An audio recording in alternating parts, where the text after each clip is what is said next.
بسم اللہ الرحمن الرحیم۔ السلام علیکم ناظرین، آپ یوٹیوب چینل دیکھ رہے ہیں، میں عمران خان ہوں۔ ناظرین، مذاکرات کی ناکامی کے بعد صورتحال خراب ہو رہی ہے، اور جو پہلی پیش رفت ہے وہ یہ ہے کہ اسرائیل نے لبنان کے اوپر وحشیانہ بمباری شروع کر دی ہے۔ بہت بڑی تعداد میں وہاں پہ شہادتیں ہوئی ہیں، اور یہ معاملہ اب رکنے کا نہیں لگ رہا۔ مشرق وسطیٰ کے اوپر ایک مرتبہ پھر جنگ کے بادل ہے، اور ایسا لگتا ہے کہ کسی وقت بھی دوبارہ خدا نخواستہ لڑائی چھڑ سکتی ہے۔ دیکھیں، ہونا تو یہ چاہیے کہ لڑائی دوبارہ نہ ہو، لیکن اسرائیل سے کوئی بعید نہیں ہے، وہ اس لڑائی کو دوبارہ بڑھاوا دے سکتا ہے، اور امریکہ کو دوبارہ اس لڑائی میں شامل ہونا پڑ سکتا ہے۔ دیکھیں، امریکہ کی شمولیت کے اوپر بہت سارے سوالات ہیں۔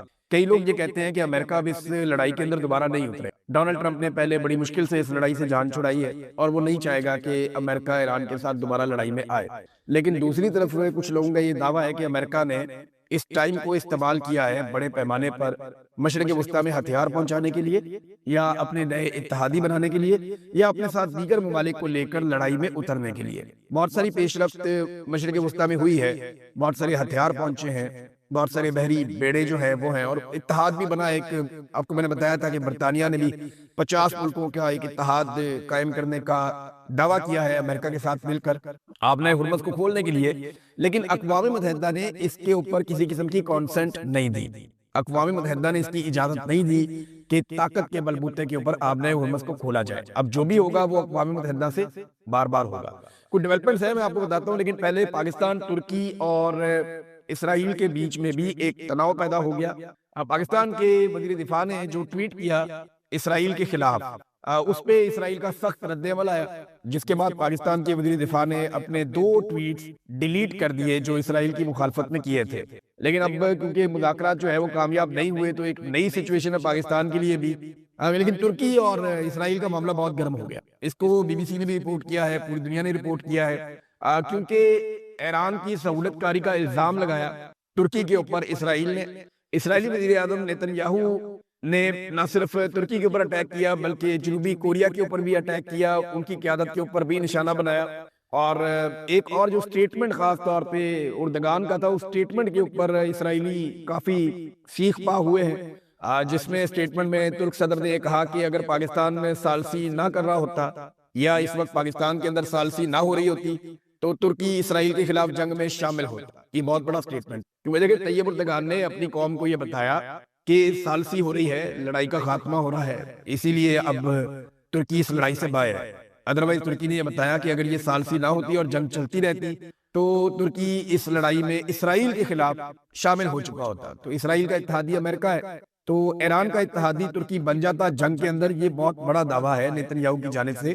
شاید نیتن یاہو نے جس وقت یہ دعویٰ کیا، ان کے دماغ میں بھی نہیں تھا کہ جنگ بندی کی کوششیں ناکام ہو جائیں گی، یا جو مذاکرات ہو رہے ہیں ان میں کوئی کامیابی نہیں ملے گی۔ ایران نے جو جواب دیا ہے، دیکھیں میں پچھلے ویلاگ میں آپ کو کہہ رہا تھا کہ امریکہ نے تو جو کہنا تھا کہہ دیا۔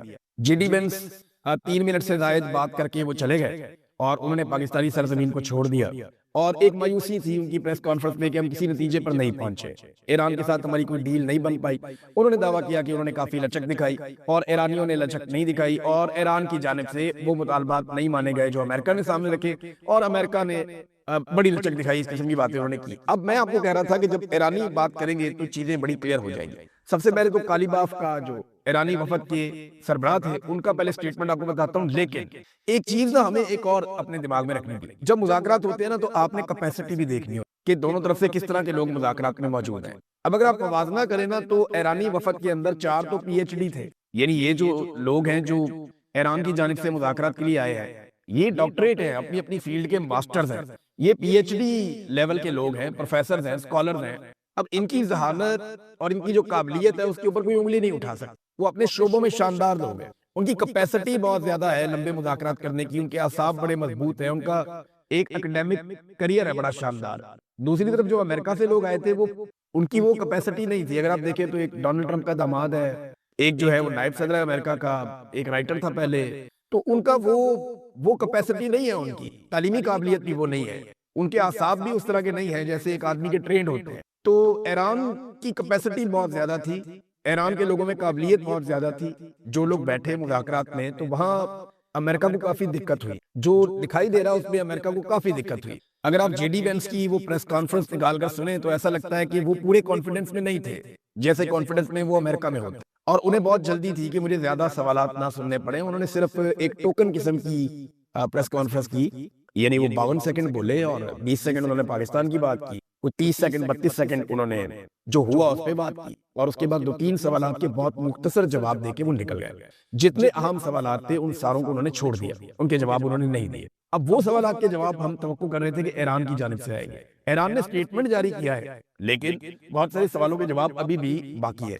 جو ایران کی جانب سے سب سے تگڑا جملہ ہے اب تک، وہ وزیر خارجہ عراقچی کے بیان میں سے رپورٹ ہوا۔ جو عباس عراقچی ہے نا، انہوں نے سمندر کو کوزے میں بند کیا۔ ان کا جو جملہ ہے نا، اس کے اندر سارا جواب ہے کہ امریکہ مذاکرات کی میز پر وہ سب کچھ حاصل کرنے کی کوشش کر رہا تھا جو وہ جنگ کے میدان میں حاصل نہیں کر سکا۔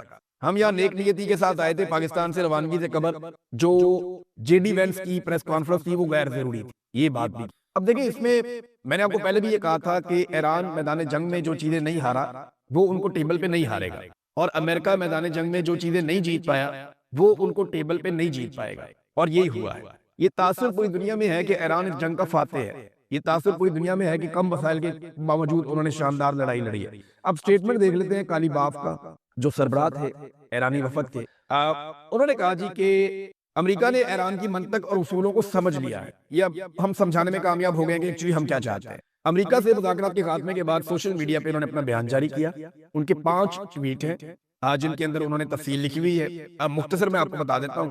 انہوں نے کہا کہ مذاکراتی عمل کو آسان بنانے پر پاکستان کی کوششوں کا شکریہ ادا کرتے ہیں۔ مذاکرات سے پہلے میں نے اس بات پر زور دیا تھا کہ ہمارے پاس نیک نیتی اور ارادہ ہے۔ گزشتہ 2 جنگوں کے تجربات سے ہمیں مخالف فریق پر کوئی بھروسہ نہیں ہے، یعنی امریکہ پہ ہمیں بھروسہ نہیں ہے۔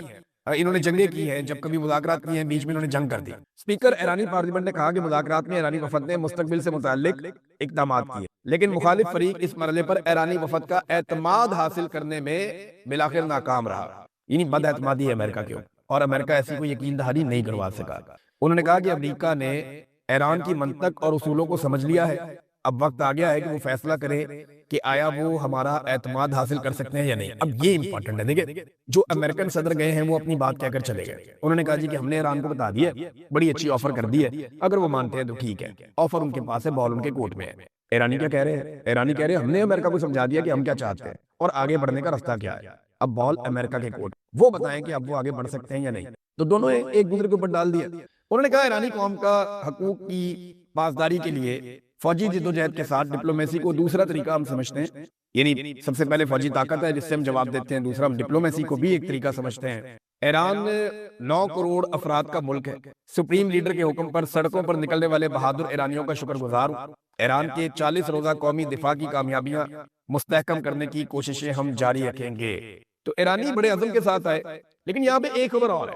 جو ایران کے ترجمان وزارت خارجہ کے اسماعیل بقائی، ان کا سٹیٹمنٹ میں ہمیں پتہ چل جاتا ہے کہ وہ کون سی چیزیں ہیں جہاں پہ لاک لگ گیا، جہاں ڈیڈ لاک تھا امریکہ اور ایران کے بیچ میں، وہ چیزیں کون سی ہو سکتی ہیں، یہ آپ کو اسماعیل بقائی کے سٹیٹمنٹ سے آئیڈیا ہو جاتا ہے۔ انہوں نے کہا بعض امور پہ پیش رفت ہوئی ہے امریکہ اور ایران کے بیچ میں، بالکل مایوس نہیں ہے، لیکن چند نکات پر اختلافات برقرار رہنے کے باعث کوئی حتمی معاہدہ ہمارا امریکہ کے ساتھ نہیں ہو سکتا۔ یہ جو اہم چیزیں ہیں کہ انہوں نے بھی پاکستان کا شکریہ ادا کیا، لیکن جو اہم موضوعات ہیں ان کے بارے میں جو انہوں نے چند الفاظ بولے اس میں پوری کہانی ہے۔ سب سے پہلے جو انہوں نے ورڈ بولا وہ آبنائے ہرمز ہے، یعنی میں آپ کو پہلے سے کہہ رہا تھا کہ یہ ایک ایسی چیز ہے جو جنگ سے پہلے اور بعد میں بدل گئی ہے۔ امریکہ کے لیے سب سے بڑی بے عزتی یہ ہے کہ جو آبنائے ہرمز کل تک کھلی تھی، جنگ کر کے وہ آبنائے ہرمز بند کروا دی، یہ پرابلم ہے۔ تو ایک آبنائے ہرمز ہے، ایک ایران کا جوہری پروگرام ہے، ایک جنگی ہرجانہ کہ ہمارا نقصان پورا کرو، اور پابندیوں کا خاتمہ۔ یہ وہ 3 ایشوز ہیں جن کے بارے میں انہوں نے کہا جی کہ یہاں پہ ڈیڈ لاک ہے اور ہم کسی نتیجے پہ نہیں پہنچے، کوئی معاہدہ نہیں ہوا۔ تو اب بڑی کلیئرٹی آ گئی ہے کہ وہ کون سی چیزیں ہیں جن کی وجہ سے امریکہ اور ایران آگے نہیں بڑھ پائے۔ اب ناظرین، یورینیم کا معاملہ جو ہے نا وہ امریکہ کے گلے کی ہڈی بنا ہوا ہے پچھلے سال سے۔ وہ کیسے بنا ہوا ہے؟ یہ بلومبرگ نے اس کے بارے میں ایک رپورٹ بھی لکھی ہے امریکہ میں، اور یہ بڑی امپورٹنٹ رپورٹ ہے۔ انہوں نے ان چیزوں کی نشاندہی کر دی ہے جس کے بارے میں بات کرتے ہوئے لوگ ڈرتے ہیں۔ معاملہ یہ ہے کہ امریکہ کو پہلی مرتبہ ایسا ہوا گزشتہ 9-10 ماہ سے یہ پتہ ہی نہیں ہے کہ ایران کی یورینیم کدھر ہے، حالانکہ یہ پہلے نگرانی میں ہوتی تھی۔ اب کسی نے اس یورینیم کو دیکھا بھی نہیں، کسی نے اس کو چیک بھی نہیں کیا، کسی قسم کا چیک اینڈ بیلنس ہے ہی نہیں، اور یہ ہوا جون 2025 کی لڑائی یا مس ایڈونچر کے بعد۔ امریکہ ایسے ظاہر کر رہا ہے جیسے ایران کے پورے یورینیم ذخیرے کا اس کو بالکل درست معلوم ہے، اس کے بعد جی پی ایس لوکیشن ہے کہ کہاں پہ ہے۔ یہ بلومبرگ لکھ رہا ہے۔ بات ہو رہی ہے تقریباً 441 کلو گرام یورینیم کی جو انتہائی افسردہ حالت میں ہے، اور مزید تقریباً 8,000 کلو گرام کم افزودہ مواد بھی وہاں پہ ان کے پاس موجود ہے۔ ڈونلڈ ٹرمپ اور امریکی وزیر دفاع نے اس ہفتے بنیادی طور پر یہ کہا کہ ہمیں بالکل معلوم ہے کہ یہ ذخیرہ کہاں ہے، اصفہان کی سرنگوں میں دفن ہے، اور اگر تم نے اسے نکالنے میں ہماری مدد نہ کی تو ہم خود اسپیشل فورسز بھیج کر اسے حاصل کر سکتے ہیں۔ لیکن اصل پریشانی یہ ہے کہ IAEA جو انٹرنیشنل ایجنسی ہے ایٹامک انرجی کے حوالے سے جو کام کرتی ہے، وہ خاموشی سے یہ بات تسلیم کر رہی ہے کہ انہوں نے گزشتہ 9 ماہ سے اس مواد کو نہ دیکھا ہے نہ اس کی تصدیق کی ہے۔ جون 2025 کے حملوں کے بعد سے کوئی رسائی اس مواد تک نہیں ہو سکی۔ ایران نے 1 سال پہلے ہی IAEA کو خبردار کیا تھا کہ اگر اس پر حملہ ہوا تو وہ اس مواد کو مختلف خفیہ مقامات پر منتقل کر دے گا، اور اب حالات دیکھ کر لگتا ہے کہ ایسا ہی ہوا ہے۔ اب ویانا میں موجود سفارتی ذرائع کے مطابق IAEA کا اندازہ ہے کہ زیادہ سے زیادہ آدھا مواد اصفہان میں باقی ہو سکتا ہے، باقی نکالا گیا ہوگا۔ اب باقی مواد کہاں ہو سکتا ہے؟ اور ایک اور بڑی عجیب و غریب بات یہ ہے کہ یہ مواد جو ہے وہ اب موویبل ہے، یعنی وہ ایک جگہ پہ کانسٹنٹ نہیں ہے۔ جیسے پہلے ایک جگہ پڑا ہوا تھا، IAEA کے لوگ جاتے تھے، دیکھ لیتے تھے، تصدیق کرتے تھے، اب اس کے اوپر نگرانی کوئی نہیں ہے، کسی کو نہیں پتا یہ کہاں گیا۔ اب یہ حرکت کر رہا ہے، اور یہ نیوکلیئر کا ایک بہت بڑا ذخیرہ ہے، یہ خطرہ ہو سکتا ہے، اور ایران کو ہی پتا ہے کہ یہ کہاں پہ ہے۔ اور اب ایک گھنٹی بج رہی ہے خطرے کی، ایک ٹک ٹاک چل رہی ہے کہ پتہ نہیں کس وقت کوئی ایران ایٹمی تجربہ کر لے، یہ تو اب ایران ہی جانتا ہے۔ تو امریکہ نے اپنے مس ایڈونچر کے ذریعے سے جس یورینیم کو دفن کر دیا، اب اس کے بارے میں امریکہ کو یا اس کے اتحادیوں کو کچھ پتہ نہیں ہے۔ یہ ایک خطرہ ہے جس میں امریکہ نے سب کو ڈال دیا، اور امریکہ اس سے بچنے کے لیے اب کبھی ادھر بھاگتا ہے، کبھی ادھر بھاگتا ہے، اور دوسری مصیبت اس کے گلے پڑی ہوئی ہے آبنۂ ہرمز۔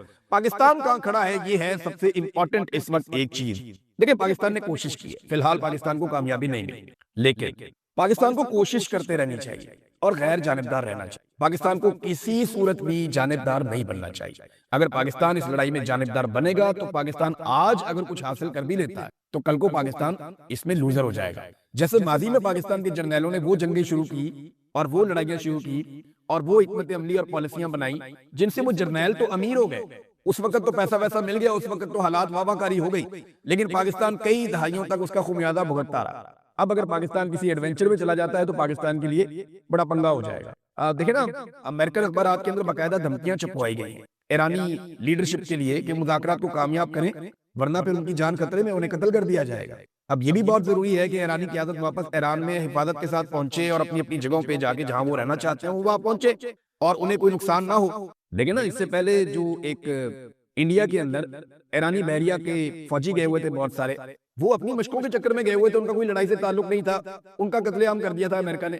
سری لنکا نے ان کو ریسکیو کیا تھا کچھ لوگوں کو، بعد میں سری لنکا کو ایران نے جو ہے وہ سہولت بھی دی کہ آپ آبنائے ہرمز میں سے گزر سکتے ہیں، اپنا تیل لے جا سکتے ہیں۔ تو یہ چیزیں ریکارڈ کا حصہ ہیں۔ تو اب یہ لیڈرشپ خطرے میں ہے اور ان کے بارے میں دھمکیاں باقاعدہ یہ امریکی پیپرز کے اندر، واشنگٹن پوسٹ کے اندر میں یہ دیکھ رہا ہوں کہ یہ چھپی ہوئی ہیں۔ تو پاکستان کے رول پہ بات ہو رہی ہے کہ پاکستان کو ہر حال میں اس میں نیوٹرل رہنا ہے، لیکن کچھ پیش رفت ہوئی ہے گزشتہ 24 گھنٹوں میں جو کچھ اور اشارے دے رہی ہے، یعنی پاکستان کی جانب سے جنگی ساز و سامان کا اور فورسز کا سعودی عرب میں پہنچنا، پاکستان کا خود اس کے بارے میں کوئی سٹیٹمنٹ نہ دینا، بلکہ اس کے بارے میں آگاہ کیا جانا سعودی عرب کی وزارت دفاع کی جانب سے، اور اس کے بعد فوری طور پہ یہ خبر آنا کہ سعودی عرب اور قطر مل کر پاکستان کو $5 ارب کی فیسلٹی دے رہے ہیں۔ یہ پیسہ پاکستان کا نہیں ہوگا، یہ انہی کا پیسہ ہے، یہاں پہ رکھا جائے گا کیونکہ UAE اپنا پیسہ واپس مانگ رہا ہے۔ تو دیکھیں، ہمیں وقتی طور پہ اس کا فائدہ ہو جائے گا۔ پھر کہا جا رہا ہے کہ شہباز شریف شاید فوری طور پہ دورہ کرنے بھی جا رہے ہیں سعودی عرب کا۔ ہمیں سعودی عرب کے ساتھ شاندار تعلقات چاہیے، ہمیں سعودی عرب سے بھائی چارہ بھی چاہیے، مدد بھی چاہیے، لیکن اس کی ایسی قیمت پہ کیا ہم ادا کر سکتے ہیں، یہ ہمیں سوچنا پڑے گا کہ ہم ایک بڑی لڑائی میں اتر جائیں۔ ماضی میں ہم نے گریز کیا تھا، جب یمن کے ساتھ سعودی عرب کی لڑائی ہو رہی تھی تو پاکستان نے نیوٹرل رہنے کا فیصلہ کیا تھا، جو فیصلہ بہت اچھا تھا۔ آج بھی پاکستان کو نیوٹرل رہنے کا ہی فیصلہ کرنا چاہیے، لیکن جو اقدامات ہو رہے ہیں ان سے یہ اندیشہ پیدا ہوتا ہے کہ مستقبل قریب میں اسرائیل، امریکہ اور ایران کی لڑائی پہ پاکستان غیر جانبدار شاید نہ رہ پائے۔ یہ میں شاید کا لفظ استعمال کر رہا ہوں، وہ اس لیے کہ ہم ابھی انتظار کرتے ہیں اور ہم دیکھتے ہیں کہ ہوتا کیا ہے۔ میری ناظرین ایک اور پاکستان کی گورنمنٹ سے، پاکستان کے لوگوں سے گزارش ہے کہ دیکھیں، آپ دنیا کی ثالثی کروانے کی کوشش کر رہے ہیں اس لیے کہ آپ چاہتے ہیں دنیا میں امن ہو جائے۔ دنیا میں امن آپ اس لیے چاہتے ہیں تاکہ دنیا میں کاروباری زندگی چلے، دنیا کے اندر ترقی ہو، دنیا کے اندر غربت نہ ہو، دنیا کے اندر پریشانی نہ ہو، دنیا کے اندر استحکام آئے اور دنیا ترقی کرتی ہوئی آگے بڑھے۔ تو یہی چیز آپ پاکستان کے لیے کیوں نہیں چاہتے؟ پاکستان میں آپ نے عدم استحکام پیدا کیا ہوا، ایک جنگ لگائی ہوئی ہے، انسانی حقوق کی پامالیاں کر رہے ہیں، ایک پولیٹیکل پارٹی کو، اس کے لیڈر کو آپ نے کچل کر رکھ دیا ہے، صرف اس لیے کہ آپ کا اپنا جو اقتدار ہے اور آپ کا اپنا جو ذاتی مفاد ہے وہ سامنے آ جاتا ہے۔ دیکھیں پاکستان کا مفاد اس میں ہے کہ پاکستان میں سیاسی استحکام آئے، اور اس کے لیے جو ظلم جبر اور فسطائیت کے ہتھ کنڈے اسٹیبلشمنٹ کی جانب سے اپنائے جا رہے ہیں انہیں بند کرنا چاہیے۔ لیکن اگر آپ دیکھیں صرف عاصم منیر کا اکیلے کا اور شہباز شریف کا اکیلے کا، یا ان کی پولیٹیکل پارٹیز کا، یا ان چند لوگوں کے ٹولے کا جو اقتدار کے اندر رہنا چاہتے ہیں، طاقت انجوائے کرنا چاہتے ہیں، اگر آپ صرف ان کے مفاد کی بات کریں تو پھر ان کا مفاد اسی میں ہے کہ ظلم جبر اور فسطائیت کی یہ جو چادر ہے پاکستان کو اڑائی رکھی جائے، پاکستان کے اوپر ظلم جاری رکھا جائے۔ تو اگر آپ دنیا کے اندر امن کی کوشش کر سکتے ہیں تو پاکستان میں بھی دل بڑا کریں اور پاکستانیوں کو امن سے رہنے دیں۔ پاکستان کے اندر جس طرح عدلیہ کو کنٹرول کر کے مخالفین کو کچلا جا رہا ہے وہ سلسلہ بند کیا جائے۔ گھٹن کا جو ماحول پاکستان کے اندر ہے، لوگ پاکستان میں رہ نہیں سکتے، پاکستان میں آ نہیں سکتے، یہ گھٹن کا ماحول ختم کیا جائے۔ جو لوگ پاکستان سے باہر چلے گئے ہیں، بڑی تکلیف کے اندر اور بڑی مشکل زندگی گزار رہے ہیں، انہیں موقع دیا جائے کہ وہ اپنے ملک میں واپس آئیں، اور یہ جو بدلے لیے جاتے ہیں، جو ظلم اور جبر کیا جاتا ہے، یہ ختم کیا جائے تاکہ پاکستان بھی آگے بڑھے۔ دنیا کے اندر چودھری بنے ہوئے ہیں امن کے لیے، اور پاکستان کے اندر ظلم اور جبر کی ایک رات مسلط کی ہوئی ہے۔ تو یہ دوگلی پالیسی پاکستان کی ملٹری اسٹیبلشمنٹ کو بند کرنی چاہیے، اور عاصم منیر صاحب کو چاہیے کہ پاکستان کو چلنے دیں، پاکستان کو کھلنے دیں، آگے بڑھنے دیں۔ عمران خان کے بیٹوں نے اب باقاعدہ اقوام متحدہ سے درخواست کی اپنے والد کے لیے، ویڈیو پیغام بھی انہوں نے جاری کیا، وہ فردر بھی ایکٹیویٹیز کرنے جا رہے ہیں کہ ان کے والد کی طبیعت بھی ٹھیک نہیں ہے، ان کے بڑے سیریس ایشوز ہیں، جیل میں ان کے بنیادی انسانی حقوق سلب کر لیے گئے ہیں، ملاقاتوں پر بین ہے، لہذا ان کی رہائی کے لیے اقوام متحدہ مداخلت کرے، وہ انسانی حقوق کی بنیاد کے اوپر آواز اٹھائے کہ یہ ظلم ہے اور زیادتی ہے، اس کو روکا جائے۔ اب تک اتنی، اپنا خیال رکھیے گا، اپنے چینل کا بھی۔ اللہ حافظ۔